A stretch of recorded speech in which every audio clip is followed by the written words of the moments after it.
కర్మలకే బ్రహ్మ కపాలం జన్మలకే పాప వినాశం కర్మలకే బ్రహ్మ కపాలం జన్మలకే పాప వినాశం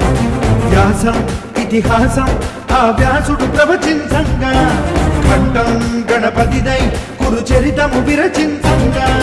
యజుస్సామరు అథర్వ శాఖలుగా ఓంకారేశ్వరి శ్రీహరినగరి ఇదిగోరా బదరి వైకుంఠేశ్వరి సిరికి నగరి అదిగో మహిమగిరి